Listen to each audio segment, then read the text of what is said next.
This video is brought to you by Ground News. It's usually the Labour Party that struggles with vote splitting here in the UK. Back in 2010, after a wave of so-called Cleggmania, the Liberal Democrats won 6.8 million votes, only around 2 million fewer than Labour. This undeniably damaged the Labour Party and began their 14-year stint out of power. Similarly, back in 1983, an alliance between the Liberals and the SDP, who then went on together to become the Liberal Democrats, secured 7.8 million votes, only 500,000 behind Labour. Labour suffered a huge defeat, giving Margaret Thatcher a second term in office. This hasn't really happened to the Tories in post-war history, though. The closest they've come to this is in 2015, when UKIP secured 3.8 million votes.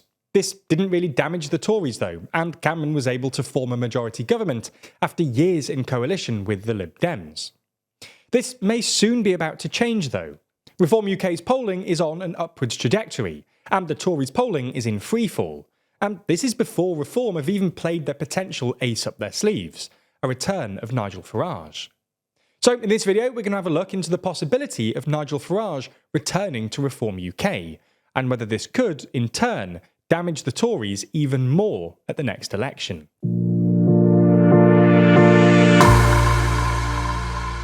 Before we start, if you haven't already, please consider subscribing and ringing the bell to stay in the loop and be notified when we release new videos. Now, before we get into whether Farage is going to lead Reform UK, we first need to go through whether Farage is about to join another party, the Conservative Party. Back at the Tory party conference last year, Farage was seen dancing with none other than former Home Secretary Priti Patel. According to reports, Farage himself was mobbed by supporters at a fringe event at the conference. This was the first sign that there may actually be a place for Farage within the Conservative Party, maybe even as a future leader. After all, there's a significant section of the party that thinks that the current leadership is too centrist and no longer represents those on the right. It was only a couple of weeks later that Farage spoke to Politics Home and said that he'd be very surprised if I were not Conservative leader by 2026. Very surprised. This obviously sparked quite a few questions. How could Farage join the party in the first place if he's a member and honorary chairman of Reform UK? Why would Tory MPs back a man that spent a whole lot of his political career trying to destroy their party? And would Farage actually be a good choice as a leader? These questions very much still hang in the balance.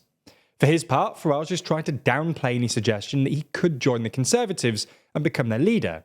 Since these comments, he's said that the Tories are facing an extinction event, and that his role, far from joining them, is actually to replace them. So, assuming that Farage doesn't join and ultimately lead the Tories, could Farage lead Reform UK once more? Well, as we mentioned earlier, Farage is already a member and their honorary president. In fact, he has a much larger role in the party than he likes to let on, with the party being set up as a company, and Farage being the only person with significant control of it. However, aside from his control of the company, he's been keen to keep his involvement minimal, focusing more on building his public profile through hosting his GB News show and appearing on shows like I'm a Celeb. Instead, Reform UK has been led by Richard Tice, a man who was simply appointed by Nigel Farage. The thing is, though, that as Farage has so much control of the party, he can dismiss Richard Tice whenever he pleases. There are no leadership elections and no input from members in any way. Farage could decide to return to the political fray, potentially upending Tice or taking on a senior role in the party and the election campaign. And, well, Farage is a very well-known and popular politician here in the UK. YouGov reports that 95% of people have heard of him, and that his popularity is 29%, making him the fourth most popular politician in the UK, behind only David Blunkett, Keir Starmer and Andy Burnham. His return would, without a doubt, help Reform UK boost their polling. Whether this would boost them enough to overtake the Tories, as suggested by Chris Bruni-Lowe, Farage's former pollster, is yet to be seen. But it's undoubtable that it would help the party enormously. It seems then that not only could Farage lead the party once more, but he could be enormously useful to them in such a position. So, will he? When asked about this back in February, Farage said, "Everyone speculates that I'll come back as leader. I might do it, I might not. I don't know. My big fear is that we'd come back and get 5 million votes and 3 seats. He added, "If I see a really historic opportunity to go in and to win a large number of seats and to replace the Conservative Party, well, I probably will." And, well, things are really looking up for Reform UK right now. They're roughly level with that of the Liberal Democrats, at around 12% right now, and it's likely that as the Tories continue to fight each other, the polling will only continue to go up. Tice himself predicts that Reform is going to hit 15% in the next few weeks, and he thinks that this will happen irrespective of Farage coming back.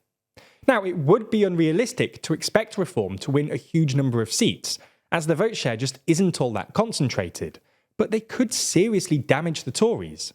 What makes this worse for the Tories in this respect is the fact that, unlike Farage's previous party UKIP, Reform UK just does appear like more of a threat. This is because the Tory party is a far bigger source of Reform UK support than it was for UKIP. UKIP attracted supporters from across the political spectrum, and a detailed analysis of the 2015 election found that their impact on the Tories and Labour in marginal seats was roughly the same. Given that Reform supporters almost exclusively come from the Tories, this almost certainly won't be the case at the next general election. So, if Farage has been holding back and waiting for the right time to damage the Tories, he won't need to wait too much longer. Obviously, we can't figure out what he's thinking, but if we take him at his word that he'd only helm the party if there's a chance of seriously damaging the Tories, then it seems inconceivable that he won't take control of the party in the near future. Whether he will is another question entirely, and something we'll need to keep an eye on. And lucky for you, our sponsor Ground News is your ultimate tool for easily navigating news coverage. Their app and website creates really comprehensive story overviews on any topic, so you can easily compare how news is covered across the world and political spectrum. For every article reporting on a story, you'll see the source's political bias, how factual they are, and even who owns them. For example, this story about Rishi Sunak refusing to rule out a May general election. Not only can I see that there are 7 sources reporting, I can quickly identify which sources have a political bias, according to ratings from independent news monitoring organisations. What's interesting about this story is that it's mostly being covered by 4 left-leaning news outlets, and only 1 right-leaning outlet. I also especially like their blind spot feed, which shows you stories that are underreported by either side of the political spectrum. For example, if you lean right, you might have missed this story about the US House of Representatives voting on a TikTok ban. It's unlike any other news app you've come across, so go to ground.news/TLDR or click the link down in the description to get 40% off unlimited access to their Vantage plan. That's only $5 a month to help an independent news platform working to make the media landscape more transparent.